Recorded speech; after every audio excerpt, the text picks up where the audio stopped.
పక్కింటి అమ్మాయి అనేట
కాస్త ఏమన్నా డీ సర్ప్రైజ్ గ్లామ్ రోలే, అంతకు మించి చెప్పలేను, but de glam role. Hi guys, welcome to iDream Media. పక్కింటి అమ్మాయి అనేటప్పటికీ మనము ఎవరైనా కానీ మనకు అలా గుర్తుండిపోతుంటుంది. అలాంటి పక్కింటి అమ్మాయి కుశాలిని మనతో పాటు ఉన్నారు. చాలా మూవీస్లో కూడా హీరోయిన్గా, ఆర్టిస్ట్గా ఇలా మనందరినీ ఎంతగానో గిలింతలు పెట్టేసిన అమ్మాయి ఇక్కడ చలాకీ అమ్మాయి రెడీగా ఉంది. సో మనం తనతో డిస్కస్ చేసేద్దాం. హాయ్, హలో కుశాలిని, హాయ్, ఎలా ఉన్నావు? బాగున్నాను, మీరు ఎలా ఉన్నారు? నేను చాలా బాగున్నాను. సో మొత్తానికైతే మంచి ఇంజూర్ అయిన హ్యాండ్తో కూడా అలా వచ్చేసావు. So first of all congratulations. Viraaji అయితే రిలీజ్ అయ్యి సూపర్ సక్సెస్ అయిపోయింది. అందరినీ ఒక థ్రిల్లింగ్ ఎక్స్పీరియన్స్లో కూడా పడేస్తుంది. సో ఫస్ట్ ఆఫ్ ఆల్ నీకు ఎలా అనిపిస్తుంది? ఈ సక్సెస్ని ఎలా ఎంజాయ్ చేస్తున్నావు? నాకైతే చాలా హ్యాపీగా ఉంది. సినిమా అయితే చాలా బాగా వచ్చింది. అనుకున్న దానికన్నా డబల్ టైమ్స్ ఎక్కువగా వచ్చింది రిజల్ట్ అయితే. So I'm so happy for that. అసలు అలా భయపెట్టడం ఏంటి? ఏంటది అసలు ఏం జరుగుతుంది? సినిమా చూసారు కదా మీరే, మీకు అండ్ అర్థమై సినిమా రిలీజ్ కంటే ముందు రిలీజ్ చేసిన స్నీక్ పీక్లో అది మాత్రం నిజంగా హలో వాట్సాప్ అనేటప్పటికి హలో నాకు పెళ్ళయింది అది మాత్రం మంచి వైరల్ అయిపోయింది. అంతే కదా, బయట ఎవరైనా మనల్ని మళ్ళీ పేరు అడిగితే లైన్ వేస్తున్నారు అనుకుంటారు కదా అమ్మాయిలు. సో వెంటనే వచ్చే ఆన్సర్ మ్యారీడ్ అయితే మ్యారీడ్, లేదా కమిటెడ్ అయితే కమిటెడ్ అంటారు కదా. సో అలా సో సినిమా వరకు అయితే ఓకే, మరి రియల్ లైఫ్ లో కూడా మ్యారేజ్ అయిపోయింది. అయిపోయిందా? నిజంగా అయిపోయిందా? మై గాడ్, ఎంతమంది హార్ట్ బ్రేక్ చేసేసారు తెలుసా.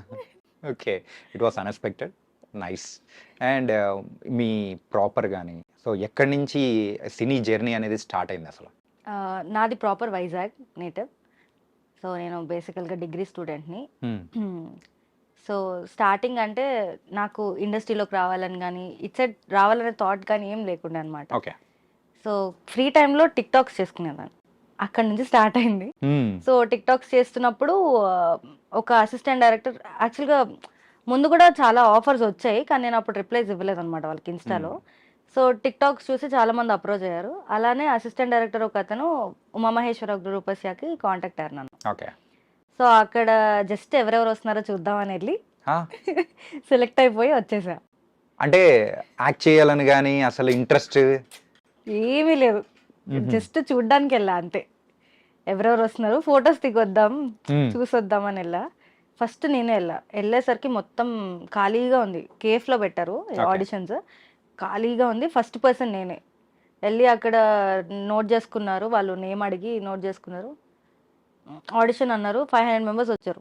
ఓకే. దాంట్లో 250 ఫిల్టర్, దాంట్లో 50 ఫిల్టర్, దాంట్లో లాస్ట్కి నేను ఒక్కదాన్ని అనమాట. వైజాగ్ నుంచి ఇద్దరే అమ్మాయిలు సెలెక్ట్ అయ్యారు, నేను అండ్ ఇంకొకటి హీరోకి మదర్, చిన్నప్పుడు మదర్ రోల్ కి ఒక అమ్మాయి సెలెక్ట్ అయింది.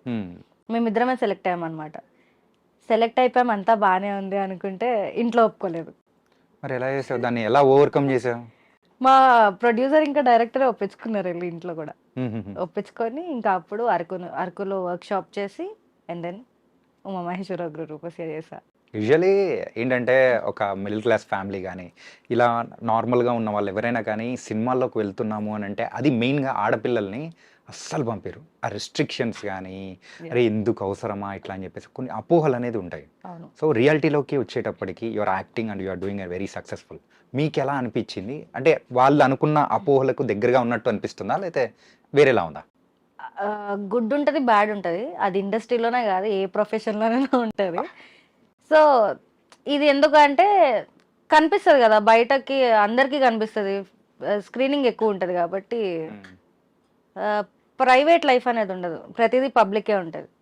సో, దానివల్ల మనకు అనిపిస్తది గానీ 2 ఉంటాయి. నేను అవి ఫేస్ చేశాను. మంచివి గూడా చూశాను. సో, నా ప్రాజెక్ట్స్ అన్నీ గూడా బాగా మంచిగానే జరిగాయన్నమాట.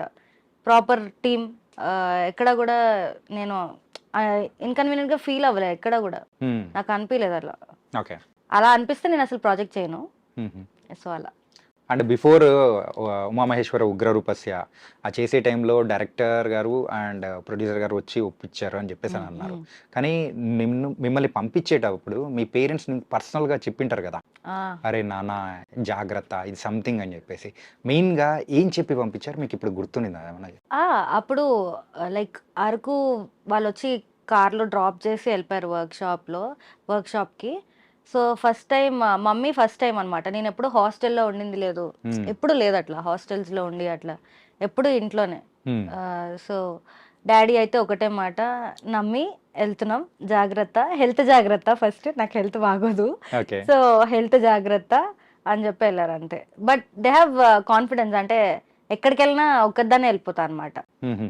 మన అంటే ఇబ్బంది పడి ఏదో అమ్మాయి ఆ టైప్ ఉండను. ఫుల్ రెబెల్ ఉంటాను నేను బయట. అమ్మ బాబోయ్! చూడ్డానికే అమ్మాయి సుకుమారంగా కనిపిస్తుంది గానీ, అలా మాత్రం కాదు. ఇక్కడ ఆటో బాంబ్ అని చెప్పేసి చెప్తున్నావు. ఓకే. అండ్ మీ ఫస్ట్ మూవీలోనే సో, నరేష్ గారు, సుహాస్ గారు ఇలా మంచి మంచి లెజెండ్స్‌తో గానీ, మంచి హీరోస్ యాక్ట్ చేసే ఛాన్స్ అని వచ్చింది. How do you felt act చేస్తున్న టైంలో? యాక్ట్ చేస్తున్న టైంలో వాళ్ళు అంత పాపులర్, అంత ఫేమ్ ఉన్న వాళ్ళైనా సరే, ఆ సెట్‌లో అసలెవరు అలా అనిపియలేదు. హ్మ్. అంటే కొంచెం యాటిట్యూడ్ ఇవన్నీ కనిపిస్తుంటాయి కదా! అవేం లేవు. చాలా ఫ్రెండ్లీగా నేను అదే ఫస్ట్ టైమ్ గాబట్టి, ప్రతి ఒక్కళ్ళు నాకు ఏదో ఒక లెసన్ చెప్పేవాళ్ళనమాట. హ్మ్. లైక్ ఇట్లా యాక్ట్ చేయాలి, కెమెరాని ఇలా ఫేస్ చేయాలి. ఇలా ప్రతి ఒక్కళ్ళు అలానే చెప్పారు. సుహాస్ అలా చెప్పారు. సత్యదేవ్ గారు అలానే. అందరూ hmm. Everyone are like that. First time కాబట్టి నరేష్ గారితో యాక్ట్ చేసినప్పుడు కొంచెం టెన్షన్ పడిపోయి ఇలా హ్మ్. జరిగిన రోజులు కూడా ఉన్నాయి. బట్ డైరెక్టర్ కానీ, నరేష్ గారు కానీ అందరూ సపోర్ట్ చేశారు. అట్లా కాదు నువ్వు భయపడకు, ఇంట్లో ఉన్నట్టే చెయ్యి అన్నీ హ్మ్. అట్లా. కానీ ఆ మూవీలో నాకు అంటే అందరికి బాగా నచ్చిన సీన్ ఏదైనా ఉందంటే, మేము 'మహేష్ బాబు' ఫ్యాన్స్ తెలుసా? అవును. మీరు 'ఎన్టీఆర్' ఫ్యాన్సా? ఆ! అని చెప్పి వచ్చే సీను నిజంగా ఇంతకు రియల్ లైఫ్‌లో ఎవరు ఫ్యాన్ ఇంతకు? నేను పవన్ కళ్యాణ్ గారి ఫ్యాన్. ఆహ్! తగ్గేదేలే. అస్సలు. అసలు మన 'అల్లు అర్జున్' గారి డైలాగ్‌తో అది అసలు అది అది 2 కూడా అట్లనా? ఆయన మేనరిజం అది. ఓకే. అండ్ ఆ తర్వాత సో, ఛాన్సెస్ అనేది గూడా మీ అంతకు మీరు వెతుక్కుంటే వచ్చాయా? లేకపోతే చూసి ఆటోమేటిక్‌గా వచ్చేసాయా? దాని తర్వాత నేను 1 ఇయర్ బ్రేక్ తీసుకున్నాను. హ్మ్. డిగ్రీ ఫస్ట్ ఇయర్‌లోనే ఇదయింది. డిగ్రీ కంప్లీట్ అయిన తర్వాత మళ్ళీ ఇండస్ట్రీలోకంటే 'రాక్షస కావ్యంతో' వచ్చాననమాట. ఓకే. దానికి లీడ్‌గా అనుకోలేదు నేను కూడా. వాళ్ళకి ఫ్రెష్ ఫేస్ కావాలి అని చెప్పి చూసారు. అలా నన్ను కాంటాక్ట్ అయితే ఇంకా అక్కడ కూడా ఆడిషన్ ఇచ్చాను. హ్మ్. నాకు తెలిసి నేను 3 ఆడిషన్స్ ఇచ్చుంటాను అంతే. ఓకే. అది 'రాక్షస కావ్యం'కొకటి, హ్మ్. 'విరాజీ'కొకటి, 'ఉమామహేశ్వర'కొకటి హ్మ్. అంతే. మిగతా దేనికి ఇవ్వలేదు. హ్మ్. ఆడిషన్స్ అనేది నాకు నచ్చదు బేసిక్‌గా. సో, నేనెప్పుడు ఇవ్వలేదు. సో, అలా అయితే మీ సినీ ప్రస్థానం అనేది ముందుకెళ్తూ ఉంది. సో, ఫ్యూచర్ ప్రాజెక్ట్స్ ఏంటి? ప్రస్తుతానికి ఏం చేస్తున్నావు? 'విరాజీ' తర్వాత 'విరాజీ' తర్వాత అంటే ఒక కన్నడ ఫిల్మ్ చేస్తున్నాను. As a heroine? లీడ్‌గానే. ఓకే. లీడ్ అండ్ 'అంతఃకరణ' అని ఒక ప్రాజెక్ట్ చేస్తున్నాను. సో, ఇంకా కొన్ని ప్రాజెక్ట్స్ ఉన్నాయి. 'గేమ్ చేంజర్' అయితే చేశాను ఆల్రెడీ. అది రిలీజ్‌కుంది. మన 'శంకర్' గారు శంకర్ అండ్ గారితో. 'రామ్ చరణ్' గారిది. యాహ్! వావ్! అందులో ఇంతకు ఏ క్యారెక్టర్ ఏంటి? కాస్త ఏమన్నా డీ సర్ప్రైజెస్ గాని గ్లామ్ దీనికి రోలే. ఆ! అంతకు మించి చెప్పలేను. But de glam role. పర్లేదు. ఏదైనా కొంచెం లీడ్ ఇచ్చినా మేము తీసేసుకుంటాం అన్నమాట. అందుకే చెప్పాను కదా! డీ గ్లామ్ రోల్ అని. 'De glam' de role. Glam role. Okay. మొత్తానికి హ్యాపీగా చూపిస్తారా? లేకపోతే సాడ్‌గా ఏమన్నా? 2 ఉంటాయి. హ్మ్. 2 ఉంటాయి. బట్ మంచి క్యారెక్టర్. హ్మ్. మంచి పెర్ఫార్మన్స్ ఉన్న క్యారెక్టర్. స్కోప్ అయితే చాలా ఉన్నింది నాకు. సో, అందులో ఖచ్చితంగా ఏదో చేంజర్ మాత్రం మీకు లైఫ్‌లో ఉండబోతుంది. యాహ్! అండ్ 'శంకర్' గారి డైరెక్షన్‌లో చాలా తక్కువ మందికి మాత్రమే అలాంటి అవకాశం అనేది వస్తుంది. Yeah. ఆయనతో వర్క్ చేయడం అనేది మీకు ఎలా అనిపిస్తుంది? చాలా కూల్ పర్సన్ అండి అతనైతే. అక్కడ కూడా అంతే, నాకు ప్రతిదీ స్పూన్ ఫీడింగ్ లాగా ఇలా చేయు, ఇలా చేయు అలా చెప్పేవారు. డైరెక్ట్‌గా అతనే వచ్చి చెప్పేవారు. బేసిక్‌గా అసిస్టెంట్ డైరెక్టర్స్, అసోసియేట్స్‌ని పంపించి హ్యాండిల్ చేయమని చెప్తారు ఇలాంటివి. బట్ అతనే డైరెక్ట్‌గా వచ్చి ఇలా చేయండి, ఇలా చేయండి అని. మొత్తం అమృత్సర్‌లో అయింది షూట్ అంతా నాది. ఓకే. సో 15 డేస్ వరకు చేశాను అక్కడ. మంచి రోల్, చాలా బాగుంటది. అతనైతే లిటరలీ నన్నే కాదు సెట్లో ఉన్న అందరినీ కూడా చాలా బాగా చెప్పేవారనమాట. అతనికి ఎలా కావాలో అలా చేయించుకుంటారు అతను. ఓకే. మనం ఎలా అయినా వెళ్ళనియండి, అతను షేప్ చేసుకుంటారు మనల్ని అలా. ఓకే. సెట్లోకి వెళ్ళిపోయిన తర్వాత ఫీల్ కంఫర్టబుల్ అంతే. అండ్ రామ్ చరణ్ గారితో యాక్ట్ చేయడం కానీ, సో రామ్ చరణ్ గారితో కాంబినేషన్ సీన్స్ ఏమైనా ఉన్నాయా? ఉన్నాయి. So how do you felt mega power స్టార్తో స్క్రీన్ షేర్ చేసుకోవడం? It was not an small thing. Yes. So how do you felt?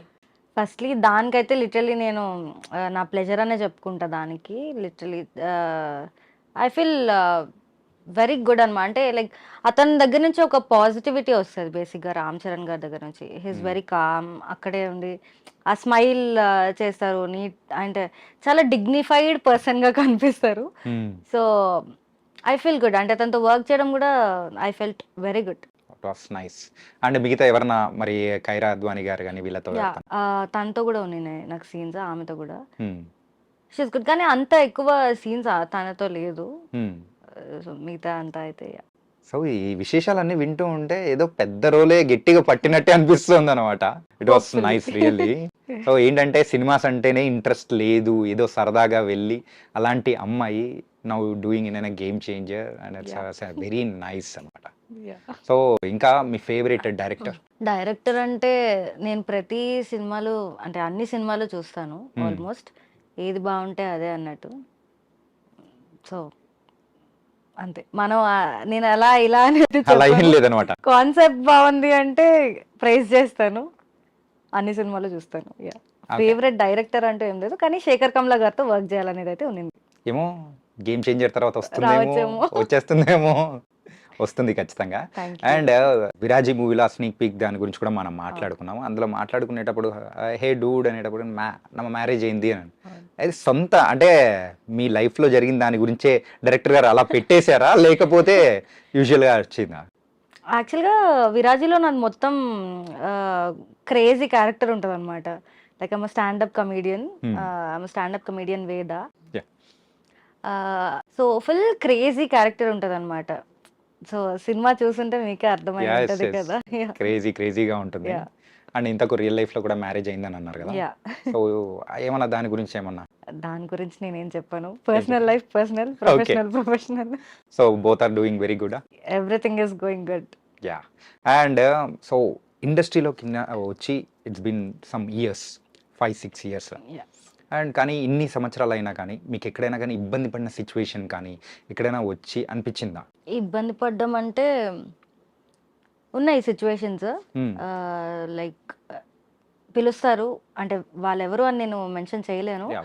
But పిలుస్తారు ఆడిషన్ ఉంది అని, లేదంటే రోల్ ఫిక్స్ అయిపోయింది, రేపటి నుంచే షూట్ లేదా 1 వీక్లో షూట్ అంటారు. వెళ్ళిన తర్వాత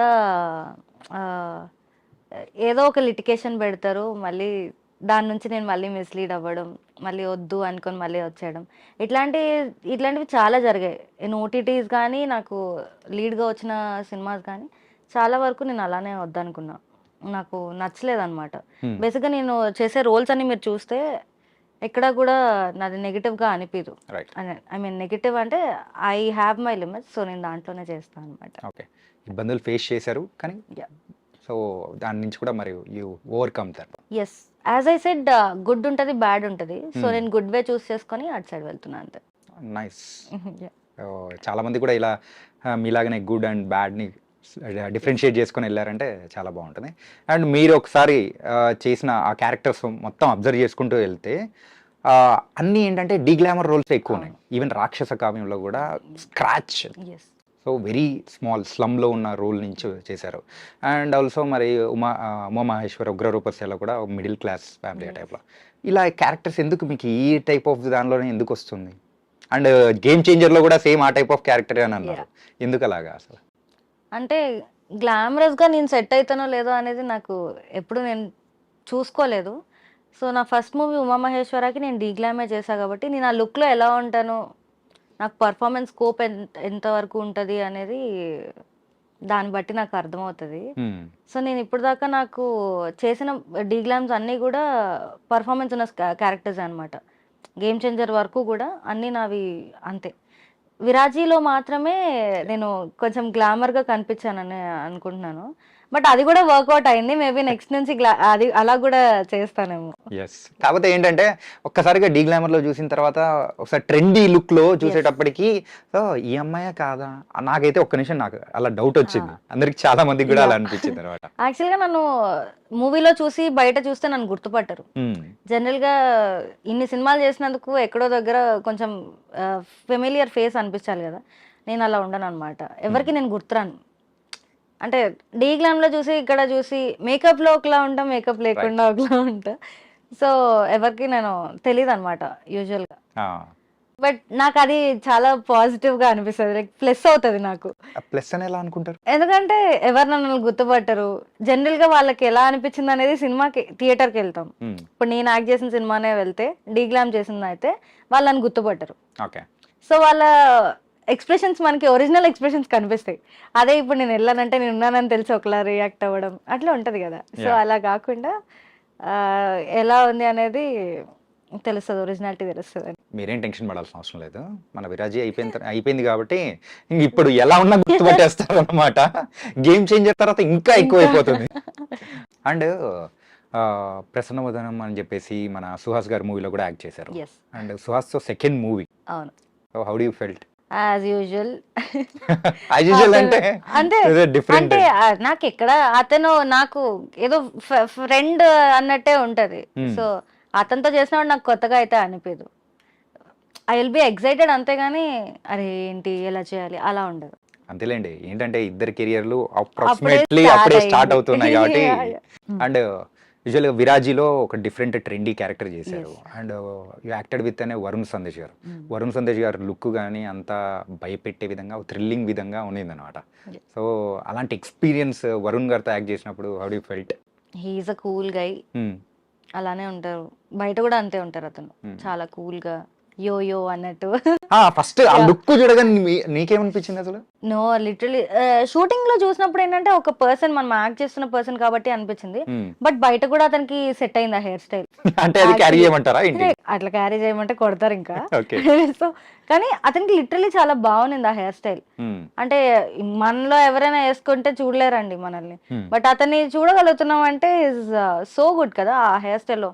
మీరు కూడా చూసుంటారు కదా, మీకు ఎలా అనిపించింది అది? It was different.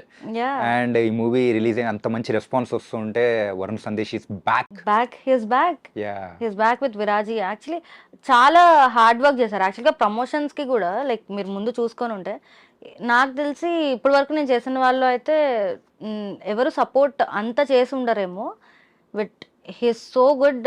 అంటే ప్రమోషన్స్ అంతటికి చెప్పండి ఏం చేద్దాం, చెప్పండి ఏం ఇది ఉండేదన్నమాట. అతను వెరీ ఎంతూజియాస్టిక్ పర్సన్.